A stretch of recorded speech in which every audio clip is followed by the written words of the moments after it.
Felicity from GetYourRockOut, and I'm here with the amazing Dan Reed. Oh, how are you doing amazing. today? I'm amazing today. I think that you're definitely amazing today. Oh, thank you, Felicity. So how are you? I'm good. Yeah, we just we played London on Tuesday and Glasgow on Wednesday. We had a day off yesterday, so now we're ready to play this set tonight for sure. Fantastic. And are you going to get to see anybody else while you're here at all, or are you basically...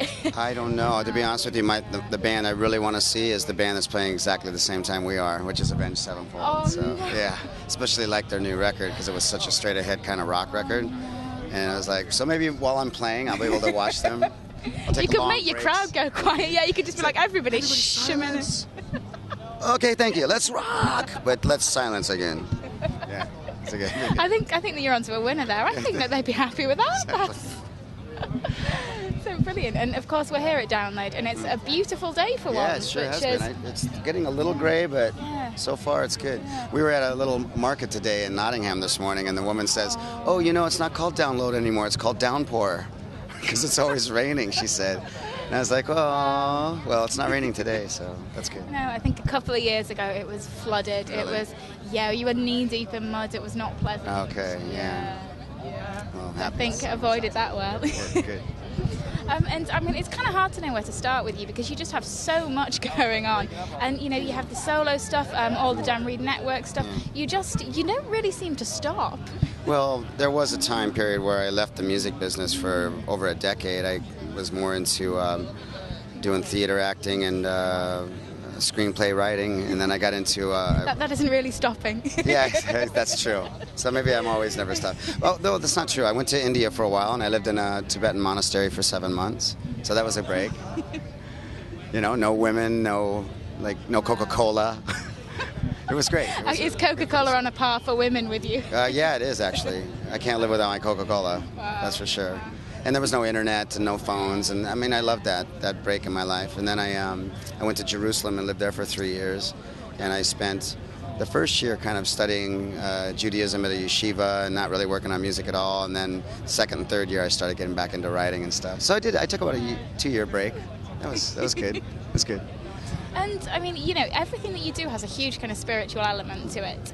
And you know, you come from a background of studying religions and of looking into the spirituality side, but the music industry is so far removed from that in so many ways. That do you find it a constant struggle to kind of keep yourself centered and keep yourself in the place that you want to be while you're working on the music side?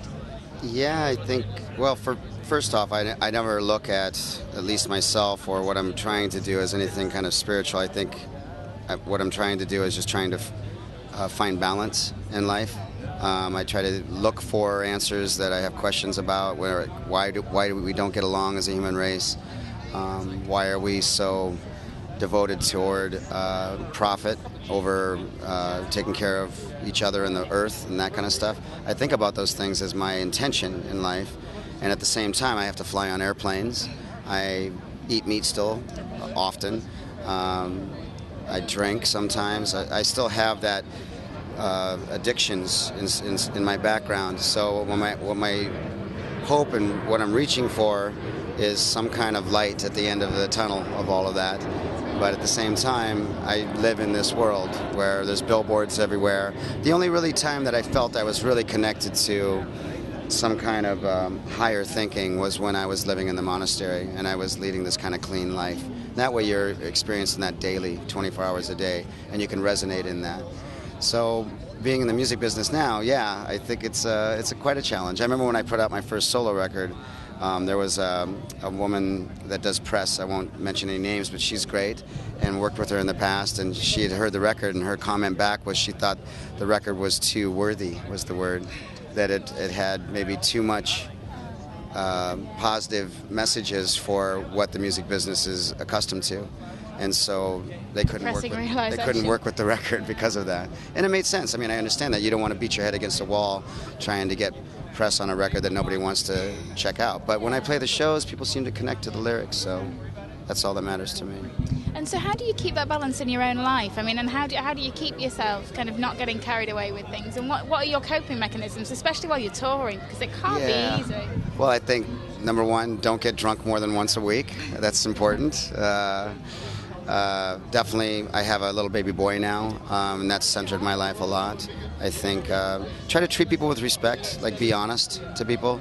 I think that's the most important thing, is just to be honest, even if what you're doing isn't correct behavior, you know, as long as you're honest with the person that you're with and the person that you're spending time with, and they understand that, and if they're willing to deal with it, then it's okay. And if they're not willing to deal with it, at least you were honest with them, and usually they respect you for that. So, yeah.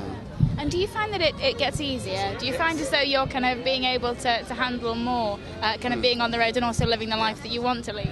Yeah, it does get easier. I think you can look at being on the road two different ways. You can look at it as like, I'm away from home, I gotta be in an airport all the time, I'm cranky because of it, strangers everywhere, I don't have any sense of connection, and you're in a bad mood all the time. And that's one way you can deal with it. And then you can medicate that with booze and drugs and what have you, or women, or men if you're gay or whatever. But if you're the other way to look at it, which I learned in the monastery, is to have a great sense of respect and gratitude for being able to do this in my life, to be able to travel and play music and meet new people all the time, and to have the music touch them. And so I have a great sense of gratitude for that, and that gets you through all kinds of stuff, gives you an amazing amount of patience for being on the road, and you start having a sense of compassion for a lot of different things you didn't before as well. Yeah. And are you ever tempted to go back to the monastery and just, I mean, is that something that would you do, or now having the family, is it something that you just wouldn't even think about? I would love to. I mean, to be honest with you, I'd like to take my son there one day when he's older, when he can appreciate it. So no, it's never far from my mind. In fact, there's not a day that goes by I don't miss being there.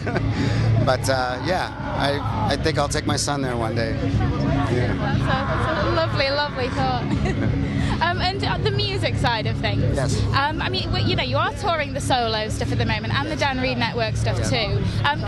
Is it possible to have a preference? Is one easier than the other, or are you just really enjoying being able to actually do both at the same time? Well, that's a good question. I've been thinking a lot about that. I think doing my solo stuff is much easier physically.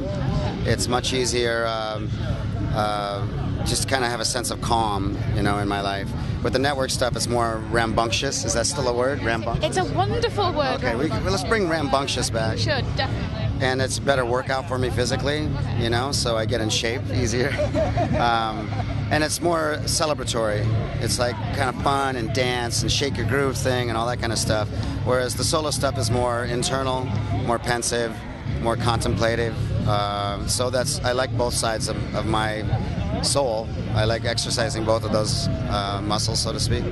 So yeah. And you don't think that you're going to be in a position anytime soon where you have to choose to do one or the other just because of commitment? No. Fortunately, all the other guys are doing other stuff, so we can really only do this once or twice a year. And we're talking about doing a new record next year. Oh, really? Yeah. So if we do that, then we'll maybe spend 2 to 3 months a year doing network stuff, and the rest of the year I'm working on my solo stuff, releasing records and playing solo shows or playing with my solo band. So fortunately, I'm lucky enough to be able to do both worlds. Well, that's great, and that's good to hear. Yeah, I think we'd be sad to lose either aspect of it. We'd be sad to see you go. Thank you. In the next kind of 6 months or so, what else have you got planned? I mean, where can we see you? Well, there's a couple. I mean, I've been working on a book for a long time, which is like kind of documents the network's early days, and then the days of us breaking up, and then me getting into this theater and film stuff, and then becoming a raging drug addict and alcoholic during the club days when I owned a nightclub, and then leaving that all behind after my father passed away and going on these journeys of trying to find a deeper resonating force, at least in my life. And then coming full circle back to music, so it's really just about all the people I met along the way and the insights they gave me, and hopefully I've learned to hold on to some of them. It must have been a difficult book to write. Yeah, and I'm not there finished yet either, but that's what I'm working on. And then there's a couple film projects we're talking about working on. There's a great story about the first big Western rock concert after the Berlin Wall had come down in the Czech Republic, which is when the Rolling Stones played there in 1990, and how the people that put that show on, what they went through.